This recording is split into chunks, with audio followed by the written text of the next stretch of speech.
Hey everyone, कैसे हो आप? आई होप सबको सही चल रहा होगा। हम आपके लिए लेके आ चुके हैं फ्लेम एम्पर का एपिसोड नंबर 320। एपिसोड तो पिछला भी काफी इंटरेस्टिंग रहा था और उसकी कंटिन्यूएशन हम इसमें करेंगे। अगर आपने इसे देखा नहीं है तो जरूर देख लेना। इस एपिसोड की स्टोरी होती है उस रास्ते से जहाँ पे जियान और चीफे के फिगर आगे जाते हुए दिखाई देते हैं। तभी चीफे पूछते बाय द वे शाओगी कहाँ पे है। जैसे शब्द उसके होठों से बाहर आई थी, जियान अचानक से वहीं पे थम जाता है। वो अपना सर पकड़ के बोलते ओ नो। अच्छी बात है कि इससे पहले ज्यादा हाइपर हो पाता। सोइडे लड़ो से दिलासा देते हैं, डोंट वरी, वो बच्चा सही है। जानने से पहले मैंने उसके ऊपर एक सोलर इम्प्रिंट छोड़ा था। अगर वो किसी खतरे का सामना करता है तो मुझे तुरंत मालूम पड़ जाएगा। वैसे ही मुझे उसके अंदर से कुछ अनयूजुअल फील हो रहा है। जब तुम सबने उस स्पेस टेलीपोर्टेशन फॉर्मेशन का इस्तेमाल किया था, वो बच्चा स्पेशल पावर से बिल्कुल इफेक्ट नहीं हुआ। जान भी नोट करता है, फिर वो कहता है क्या क्या ये सही रास्ता है? एक्चुअली इन्हें उस ओल्ड गोस्ट एल्डर से दूर आए काफी समय हो गया था। दोनों एक स्टोन पैसेज पे होते हैं, मतलब पथरीला रास्ता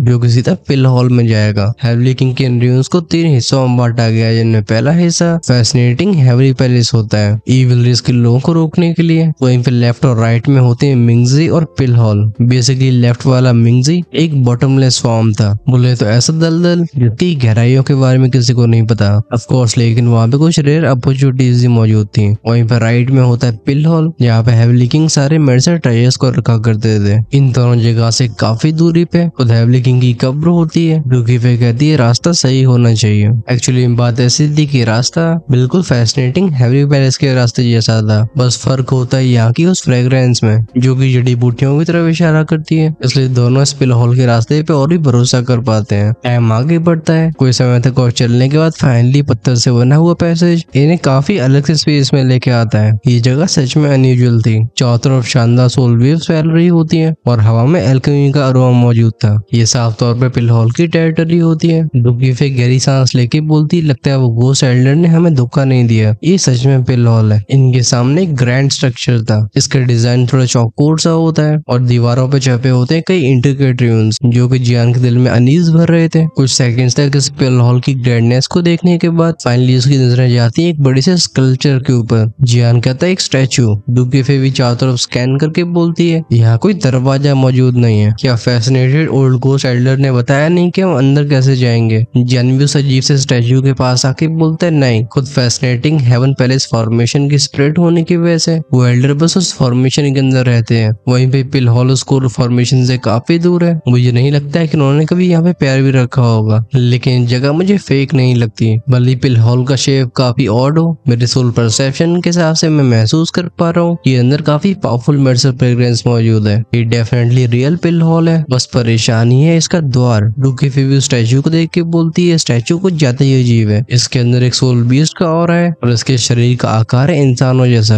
बेसिकली इस बिल्डिंग के सामने बस के लिए स्टैचू खड़ी होती है और इसका रंग बिल्कुल सफेद होता है, बनी होती है मिस्टीरियस मटेरियल से। इसकी बनावट थी इंसानों जैसी, हाथ पैर और वो लहराते हुए बाल। फेशियल फीचर्स काफी शार्प होते हैं, बिल्कुल किसी यंग मैन जैसे। लेकिन इस अपीयरेंस के नीचे जियान को भी एक सोल बीस्ट का वॉलेंट ऑरा फील होता है। कुछ और सोचने के बाद जियान बोलता है ये चीज लगता है पिल हॉल में जाने की चाबी है। ठीक है पीछे हटो, मैं ट्राई करता हूँ। सब में सीमित था और वो इसे यहाँ पे और बर्बाद नहीं कर सकते थे। चीफे बोलती है ध्यान से, मुझे स्टैचू के बारे में ऑफ फील हो रहा है। वो बता नहीं सकती थी कि क्यों, लेकिन उसकी इंस्टिंक्ट्स कह रही होती है कि यहाँ डेंजर है। जियान नॉट करता है, फिर बिना हेजिटेशन के समन करता है अपनी होली फ्लेम को। उसकी आवाज के साथ वो खाकी फ्लेम अपीयर हुई थी। इसके अपीयर होते ही चारों तरफ एक अजीब सा सूखापन फैलने लगता है। जियान डिले नहीं करता, जैसे उसकी हथेली आगे बढ़ती है, चढ़ चढ़ चढ़ के साउंड के साथ वो फ्लेम उस स्टैचू को जकड़ लेती है। ये सीन चलता रहा था करीब 5 मिनट तक। फिर हमें कुछ बदलाव दिखाई देते हैं। नहीं, उस मूर्ति को कोई डैमेज नहीं पहुंचा था, बल्कि उसके अंदर से बाहर आने वाली सफेद रोशनी और भी ज्यादा ग्लो करने लगी थी। जियान अपनी फ्लेम को वापस लेके बोलता है क्या चीज है, इवन एक होली फ्लेम भी से डैमेज नहीं कर सकती। चीफे बोलती चलो मैं ट्राई करती हूँ। उसके एक्सप्रेशन भी काफी सीरियस होते हैं। जियान सोलमली नोट करता है। वो कहता है ध्यान से, अगर कुछ गलत होता है तो तुरंत पीछे आना। चीफे उसे थैंक यू बोलती है। जियान स्माइल के साथ कहता है इसकी क्या जरूरत है, आखिरकार हम फ्रेंड्स हैं। उसके मुंह से बाहर आए कैजुअल वर्ड दुगीफे के दिल में बैठ गया था और धीरे धीरे फ्यूचर में ग्रो होता रहेगा। नेक्स्ट वर्ड में दुगीफे हैंडसीज को चेंज करने लगती है। स्पेस बज की आवाज के साथ ट्रेम्बल हुआ था। हम उसके आईब्राउज के बीच में से कुछ लाइंस को बनते हुए देखते हैं और एक सिल्वर ग्रे थंडर स्टैचू को ढक लेता है। जब ऐसा हुआ था अचानक से वो स्टैचू जो कि अब तक रिएक्ट नहीं करते और ट्रेम्बल होने लगती है। जैसे जैसे चीफे की रिइंकार्नेशन पावर और बढ़ती है। वूश की साउंड के साथ उस स्टैचू में से टेरिफाइंग ऑरा रिलीज हुआ था, जैसे कोई ड्रैगन जाग रहा हो। ये सेंस करके जन की आंखें श्रिंक हो गई थी। वो कहता है नॉट गुड, भागो। फटाक से दुखी को पकड़ के पीछे शूट हुआ था, लेकिन वो नोटिस करता है कि जहाँ से वो आए थे वो पथरीला रास्ता सील हो चुका था। फिर जब वो पीछे वापस मुड़ता है, वो खड़ी होने वाली स्टैचू गायब हो जाती है। स्पेस में गूंजती किसी की थंडर आवाज जो कहती है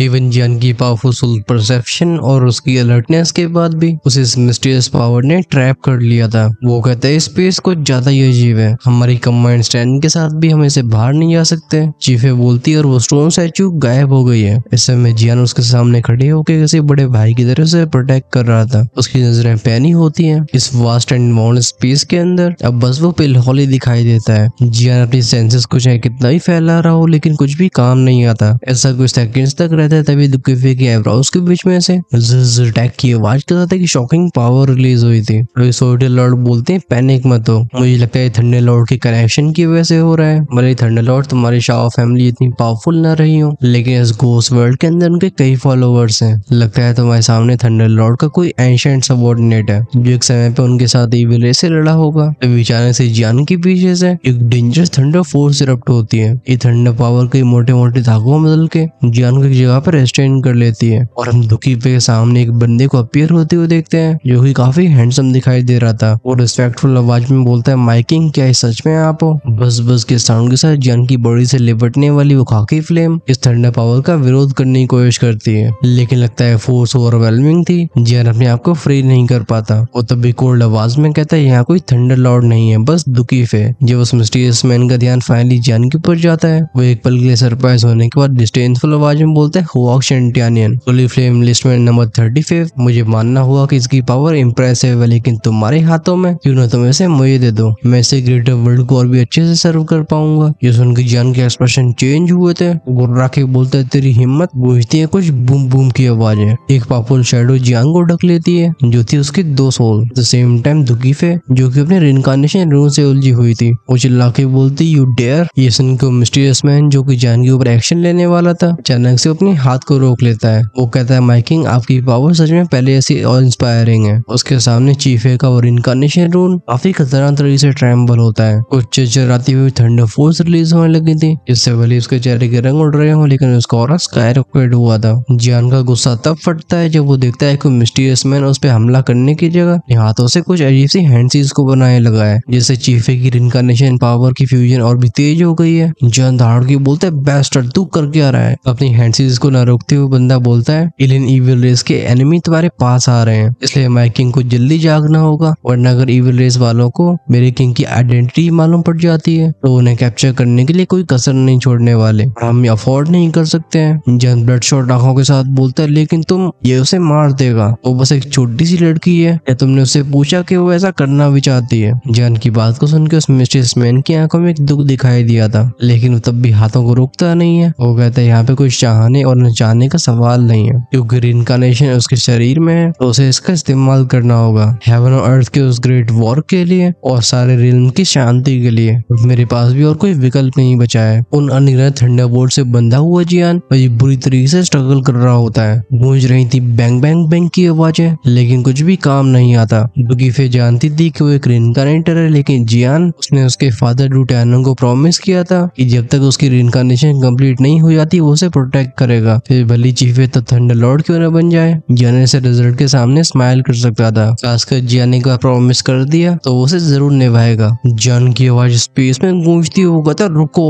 एट द सेम टाइम उसकी 2 सोल अपने पंखों को फैलाती है जिससे भयानक रिपल्स फैलने लगती है। वो बंदा बोलता है तुम्हारे पास टैलेंट है, लेकिन रिइंकार्नेशन के मामलों में दखलंदाजी करने के लिए तुम भी क्वालिफाइड नहीं हो। अगर तुम मेरे किंग की अभी की फॉर्म के साथ यहाँ तक नहीं आई होती तो मैं तुम्हारी होल फेम कब कर ले चुका होता। तुम्हारी स्ट्रेंथ बहुत कमजोर है, इसलिए तुम्हें इस जुर्म को मेरे साथ बर्दाश्त करना होगा। जियान फिर से दहाड़ता है मैंने कहा रुक जाओ। अफ बूम बूम बूम की आवाजों के साथ उस खाकी फ्लेम को ढक लेता है एक बड़ा सा घोंसली चेहरा। ये फ्लेम स्पेस को डिस्टॉर्ट करने लगती है। फाइनली इस मोमेंट में उस मिस्टीरियस मैन के एक्सप्रेशन शिफ्ट हुए थे, उसका चेहरा शॉक से भर जाता है। वो कहते हैं सामखना जो 2 होली फ्लेम्स ग्रेट 1000 वर्ल्ड में बस एक होली फ्लेम ही किसी को पीक पावर हाउस बनाने के लिए काफी थी, लेकिन 2 इवन स्ट्रॉन्गेस्ट एक्सपर्ट्स में भी 2 होली फ्लेम्स को पोजेस करने वाले बहुत ज्यादा रेयर होते हैं। होते हैं और ऐसे लोग इस दुनिया की एकदम पिनिकल एग्जिस्टेंस थे। जियान अब जिसकी आंखें आंखें नहीं रही होती बल्कि घोंसली और खाकी फ्लेम का एक फ्यूजन बन चुकी थी। वो कहता है अभी रुको, वरना मैं अपनी दोनों फ्लेम्स का इस्तेमाल करके हम दोनों को यहीं पे खत्म कर दूंगा। वो मिस्टीरियस मैन फाइनली अपने हाथ को रोक के बोलता है क्या सच में ऐसा करना जरूरी है? अगर मैं इस बच्ची को बख्श भी देता हूँ तो जब वो अपने रिइंकार्नेशन को कंप्लीट करेगी हो सकता है वो तुम्हें याद न रखे। तुम ऐसा क्यों करना चाहते हो? क्रैक क्रैक क्रैक की आवाजों के साथ इन फ्लेम्स के सामने वो थंडर चेन शैटर होने लगती है और जियान का एक कदम आगे बढ़ने लगा था। वो कहता है वो तब चाहे कैसे भी हो जाए लेकिन मैंने उसके पिता को वादा किया है कि मैं उसे प्रोटेक्ट करूंगा। ये सुन के मिस्टीरियस मैन सहाय करता है। जियान के दोनों हाथों पे 2 क्रिस्टल्स अपीयर हो जाते हैं। वो कहता है सीनियर मैं जानता हूँ कि आप स्ट्रॉन्ग हो लेकिन ये भी मत सोचना कि जूनियर आपसे डरता है। इस समय जियान की बॉडी से पावर रेडिएट हो रही थी जिसके सामने एक 5-स्टार 2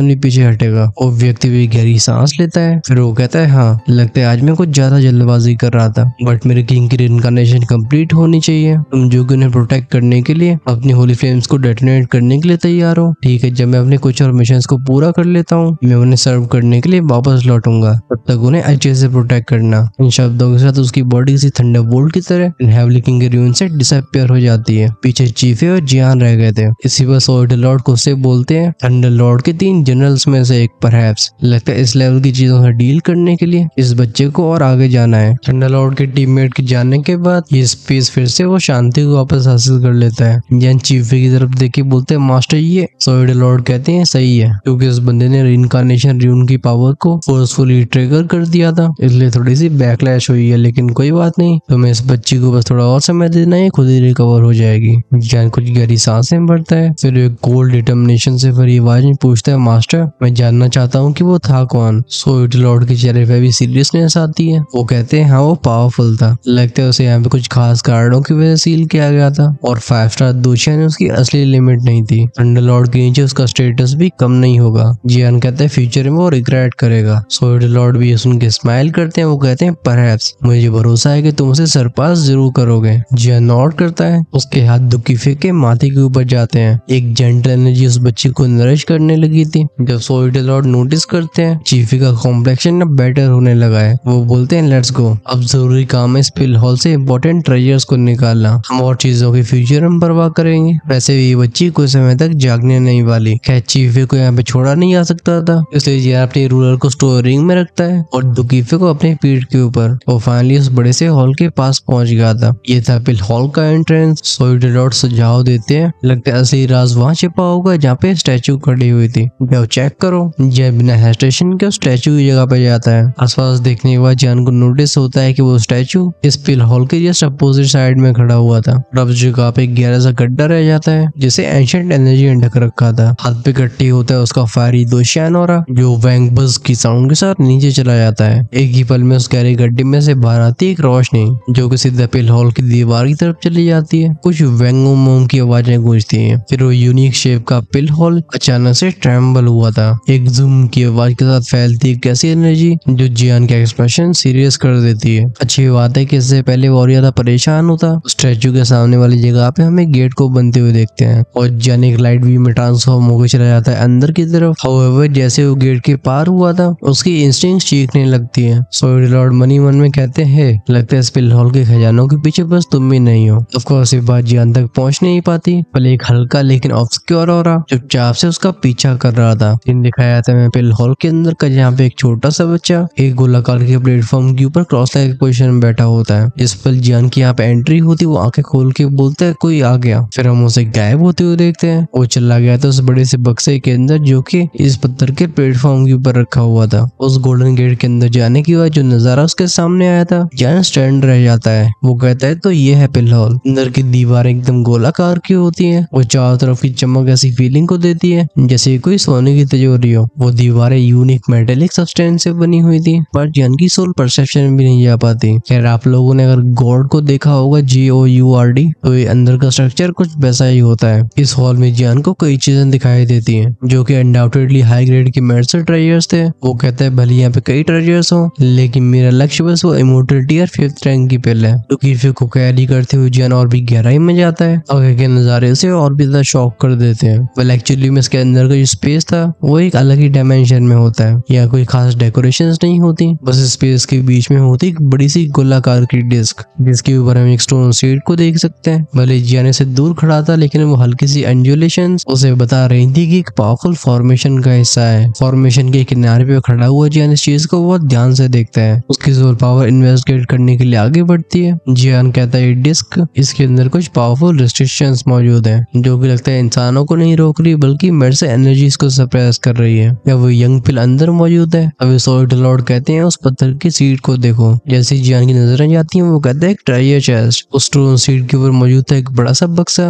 भले इसकी सतह पे काफी धूल मिट्टी जम चुकी हो, लेकिन इसका आकार इतना बड़ा होता है कि इसमें एक इंसान भी बैठ जाए। इस चीज को देख के जियान की एक्साइटमेंट और ज्यादा बढ़ जाती है। ऑलमोस्ट सबको पता होता है कि जैसे मेडिसिन पिल्स इमोर्टल टीयर में पहुंचती हैं, इनके अंदर सोचने समझने की क्षमता आ सकती है और ले सकती है इंसान के रूप को। तो फिर इमोर्टल 50 ईयर के बारे में क्या? ऐसे पिल्स डेफिनेटली और भी ज्यादा एक्स्ट्रॉर्डिनरी होंगी। चीफे को साइड में रखते हुए जियान को डिफेंसिव फॉर्मेशंस को बनाता है, जिससे दुखी फिर सेफ रहे। फिर अपनी बॉडी को फ्लेम से ढक के वो वुश की आवाज के साथ आगे शूट हो गया था। लेकिन जियान की उस डिस्क के ऊपर जैसे एंट्री हुई थी, गूंजती क्रैक बूम की आवाज। वो ट्रेजर चेस्ट खुला था और उसमें से वो बच्चा बाहर आता है, जिसके चेहरे पे हल्की सी स्माइल थी। वो बोलता है मेरे पिल हॉल में इंसानों को आना ऐसा काफी समय से नहीं हुआ। जब जियान की नजर इस बच्चे के ऊपर गई थी, उसे एक डेथ का ओवरवेलमिंग ऑरा फील हुआ था। इस बच्चे की स्ट्रेंथ होती है 3 स्टार दोशान के परफेक्शन स्टेज पे। इस पिल जियान के पैर उस जगह पे थम गए होते हैं। अजीब बात ये भी होती है कि जैसे जियान उस डिस्क के ऊपर अपीयर हुआ होता है, उसकी हवा में उड़ने की क्षमता को भी सील कर दिया जाता है। जियान रियलाइज करता है कि डिस्क बहुत ज्यादा मजबूत है। अगर वो अपनी होली फ्लेम को भी एक्टिवेट कर देता है, तब भी इसे डैमेज करना बहुत मुश्किल होगा। और तो और अपनी पावरफुल सोल स्ट्रेंथ की हेल्प से सिर्फ अपने पैरों के नीचे के डिस्क के पैटर्न्स को सेंस नहीं कर पाता, बल्कि उसे उस बच्चे के चेहरे पे एक डर भी सेंस होता है। जियान एक काम स्माइल को रखते हुए पूछता है क्या तुम वही 5th ग्रेड की पिल हो? ये सुन के वो बच्चा स्नॉट करता है। वो कहते हैं हम तो क्या हुआ, मैं हूँ और नहीं हूँ तो भी क्या। अगर तुम मुझे कैप्चर करना चाहते हो तो मैं देखना चाहूंगा कि क्या तुम्हारे पास वो स्किल भी है। वो बिना हेजिटेशन के अटैक कर देता है। ये बच्चा बस 1 मीटर ऊंचा होगा। ये बिल्कुल किसी गुड़िया की तरह लगता है। इसके शरीर में से रेडिएट हो रही थी वो मेडिसिन फ्रेग्रेंस, जिसकी वजह से स्पेस में एक अलग ही ताजगी मौजूद होती है। और जब दूसरी पार्टी ने हमला कर दिया था तो जियान भी कैसे पीछे रहता। तुरंत वो समन करता है अपने ग्रेट हेवली सीड को और वो वुश की साउंड के साथ आगे शूट हुआ था। लेकिन जैसे वो बच्चे के 10 मीटर के दायरे में एंटर हुआ था, हम उस बच्चे के पीछे के स्पेस को ट्रेम्बल होते हुए देखते हैं। अचानक से उस बॉडी में से कई मेडिसिन पिल्स निकलती हैं, जो तूफान की तरह जियान की तरफ आगे बढ़ गई थी। इस पिल स्टॉर्म के अंदर कैसी टेरिफाइंग पावर है, ये जियान अच्छे से समझ पाता है। वो भी हम करके बोलते हैं फायर एक्सप्लोजन टेक्निक। जियान डिसअपीयर होकर किसी और जगह पे अपीयर हुआ था। हालांकि जुश पफिंग आवाज के साथ आगे बढ़ने वाली पिल्स बिल्कुल गोलियों की तरह लगती हैं, लेकिन जियान की खतरनाक स्पीड इन्हें डॉज करने का मौका देती है। जो मेडिसिन पिल्स नीचे डिस्क की सरफेस पर लग रही थी, एक सफेद धुएं बदल के गायब हो जाया करती थी। वो पीछे हवा में फ्लोट करने वाला बच्चा बोलता है इस इंसान के अंदर की फ्लेम इंटरेस्टिंग है, लेकिन यहाँ पे एक और ऑरा भी छिपा हुआ है। वो इस पिल हॉल की परछाई वाली दीवार की तरफ देखता है। वो कहता है अच्छा अगर तुम्हें लग रहा है कि तो हम दोनों के लड़ने के बाद हमारा फायदा उठा पाओगे, तो तुम सपने देख रहे हो। हमें इस छोटी चीज को अंडर एस्टिमेट नहीं करना चाहिए। ये भले किसी छोटे से बच्चे की तरह लग रहा हो, लेकिन ये एक genuine 5th grade immortal rank की बेबी पिल थी। ऐसे बिंग का सामना एक 5 स्टार दोशान भी आसानी से नहीं करेगा, लेकिन न जाने क्यों उसकी स्ट्रेंथ एक 3 स्टार दोशान से ऊपर नहीं जा पाई। इस बड़ी सी डिस्क पे हवा में डांस करने वाला जियान चीजों को ऑब्जर्व करके बोलता है लगता है ये इस पूरे पिल पैलेस को कंट्रोल कर सकता है। इस पैलेस में ऐसी कई चीज मौजूद होती हैं जिनका ये बच्चा हमलों के रूप में इस्तेमाल कर सकता था। जियान कहता है लगता है मुझे वो सीलिंग 2 टेक्निक यूज करनी होगी। उसके लिए इमोर्टल यंग पिल बहुत जरूरी थी। वो बिना इसके अनडाइंग फ्लेम डिवोरिंग पिल को कैसे रिफाइन कर पाएगा। आखिरकार जियान के वीक एबिलिटीज बस 4th ग्रेड इमोर्टल रैंक पे है, इसलिए इस पिल को कैप्चर करना उसकी टॉप प्रायोरिटी थी। साथ में आती है एंशिएंट रूलर। साथ में उसकी बॉडी में से निकलता है एक ब्लडी ऑरा। वो रूलर को ऊपर उठा के बोलता है sky breaking ruler 7th layer. हम एक बड़े से रूलर ग्लो को सीधे बच्चे की तरफ आगे बढ़ते हुए देखते हैं, जिसमें 7 अलग रंगों की फ्लेम की रोशनी होती है। लेकिन ये बात थी कि वो बच्चा ऐसे डॉज करने की कोशिश नहीं करता।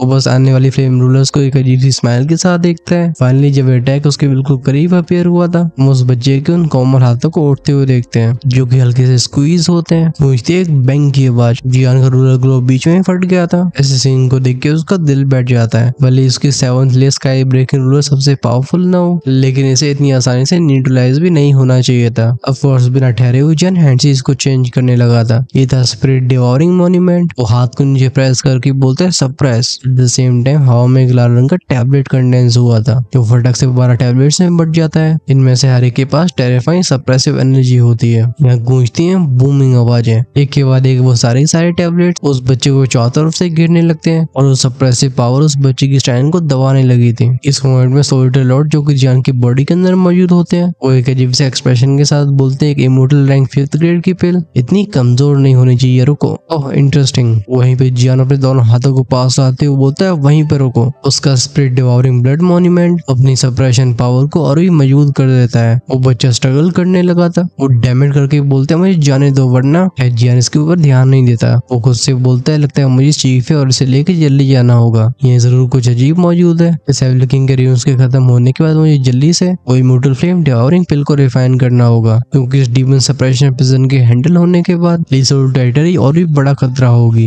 ये सोचते हुए जियान हल्का सा पीछे मुड़ा था और इसी पर उसके एक्सप्रेशन चेंज हो जाते हैं। जियान बोलते चीफे कहाँ है? चीफे की लोकेशन के बारे में जैसे पता था, लेकिन अब उसका नामो निशान नहीं होता है। हाउएवर इसी मोमेंट में इस डिस्क के किनारे पे हम एक मुर्दा जैसे दिखने वाले बंदे को अपीयर होते हुए देखते हैं। इसके चेहरे की वो लाइफलेस स्माइल और भी डरावनी लगती है। वो जियान से बोलता है 5th ग्रेड की इमोर्टल पिल को मेरे हवाले कर दो, हो सकता है मैं तुम्हारी कंपेनियन की जान को बख्श दूं। इस बंदे के हाथ में होती दुकीफे। इस व्यक्ति को देख के जियान आंखें नैरो करके बोलता है 1000 पपेट घोस्ट एक्ट। लगता है उस अनडेड जैसे दिखने वाले बंदे को बिल्कुल भी धैर्य नहीं होता है। वो अपनी अजीब सी ट्विस्टेड आवाज में बोलता है बहुत बात हो गई, तुम इमोर्टल पिल को मेरे हवाले करते हो कि नहीं? होवेवर इस मोमेंट में ये भी नोटिस नहीं कर पाता कि जो लड़की उसके हाथ में थी उसके साथ कुछ अलग हो रहा था। एक ऐसी पावर जाग रही थी जिसे बस वो छोटा सा बच्चा ही सेंस कर पाता है, जिसे जियान ने सरप्राइज किया था। हम उसकी उन मासूम आंखों को श्रिंक होते हुए देखते हैं जैसे उसने कुछ हॉरिफाइंग देख लिया हो। वो कहते हैं इस लड़की के शरीर में वो टेरिफाइंग ऑरा क्यों है? या शांति कुछ 2-3 सेकंड्स तक बनी रही थी। फिर जियान के हाथ मूव होते हैं। वो बिना हेजिटेशन के उस इमोर्टल पिल वाले बच्चे को उस घोस्ट एक्ट वाले बंदे की तरफ फेंक देता है। ऑफ कोर्स तब भी जियान ने उस बच्चे को डिस्क से बाहर नहीं फेंका था। वो कहता है कि तुम इसे ले सकते हो तो ले लो। वो 1000 घोस्ट एक्ट का बंदा चेस जानता था कि दुकीफे है कौन, डोंगजो के ओवरलॉर्ड की बेटी, इसलिए उसकी कुछ गलत करने की हिम्मत नहीं होती।